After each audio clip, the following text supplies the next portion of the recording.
मैं मणिकांत शाह हूँ। हम लोग उत्तराखंड से हैं। बेसिकली देहरादून में रहने का है। मेरी वाइफ को Archana Shah, doctor Archana Shah, she is a professor in home science वहाँ गढ़वाल यूनिवर्सिटी में। इनको 15 साल पहले करीब ये पार्किंसंस का दिखने लगा था। My name is Archana Shah.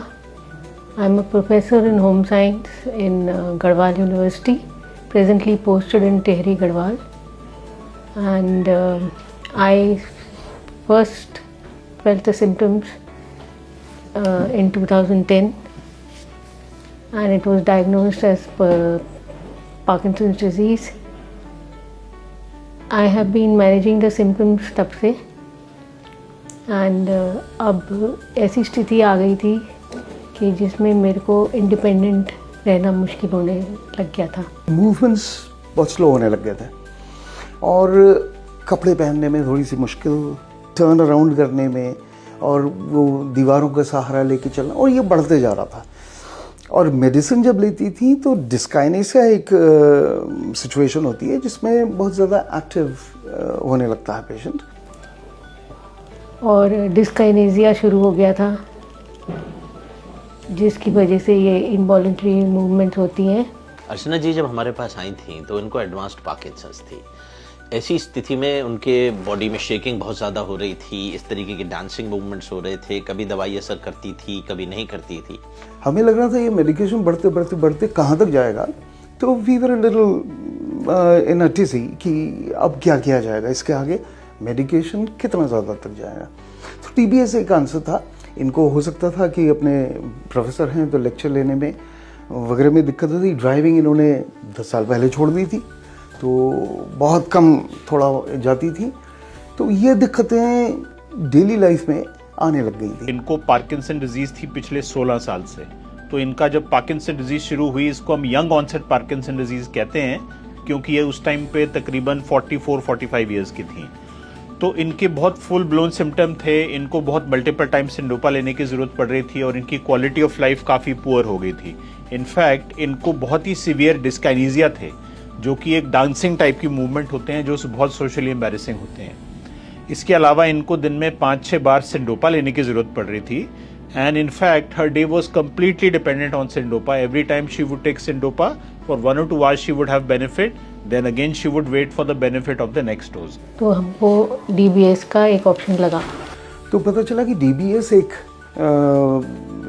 वो है, इसका ट्रीटमेंट टेक्नोलॉजी है जो नई है और हिंदुस्तान में अब अवेलेबल होने लगी है। तो इसके लिए एक ऑप्शन हमारे लिए था, लेकिन फिर भी थोड़ा एप्रीहेंशंस इन माइंड कि कैसे करेंगे, क्या करेंगे। तो फिर पता करते करते कहीं से कोई पर्सनल टर्म्स में डॉक्टर आदित्य गुप्ता सर का नाम पता चला, डॉक्टर सुमित का नाम पता चला। तो उनसे पर्सनल लेवल पे मुलाकात करने आए और उन्होंने उनका बात करना, उनका समझाना इतना इजी था कि हमको लगा कि तुरंत हमें ये करा लेना चाहिए। This is the best time to go for DBS. So we took her up for deep brain stimulation surgery. DBS surgery में हम ब्रेन के एक खास एरिया जिसको सबथैलेमिक न्यूक्लियस कहते हैं, उसमें 2 वायर्स डालते हैं। वायर स्किन के नीचे से आती हैं और फिर एक कॉलर बोन के नीचे, स्किन के नीचे एक पेसमेकर लगाया जाता है जो कि कार्डियक पेसमेकर से बहुत सिमिलर है। तो इनकी सर्जरी में हमें कोई परेशानी नहीं हुई।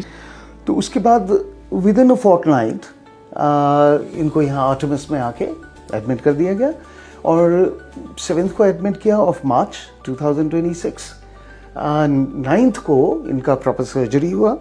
सर्जरी में जाके एक दिन इनको आईसीयू में रखा and she was brought to the ward and she has been making very good progress. Doctor Mohinathan, doctor Sumit और डॉक्टर आदित्य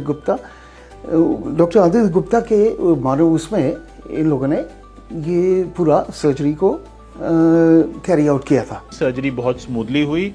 इसके बाद इनको काफ़ी अच्छा बेनिफिट मिला। ऑलरेडी इनकी मेडिसिन पहले से बहुत कम हो गई हैं और इनको जो सबसे बड़ा फ़ायदा मिला है वो ये है कि अब इनका जो दिन मेडिसिन पे डिपेंडेंट नहीं है।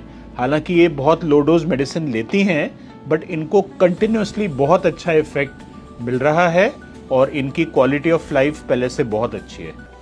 Which is I am very much satisfied, very much happy. अभी हम डॉक्टर सुमित से मिल के आए हैं, डॉक्टर मोहितानंद से मिल के आए हैं। उन्होंने अभी चीज़ें इनको जो DBS के लिए जो चार्जेस वगैरह देते हैं, जो पल्स रेट्स बढ़ाने के लिए वो होता है, तो उसको करके थोड़ा थोड़ा स्टेबलाइज हो रहा है। And I am very happy, very convinced, very satisfied कि जो हमने DBS किया, आई थिंक हमें 7 to 10 years इनको इंडिपेंडेंट लिविंग के लिए और मिल जाते हैं।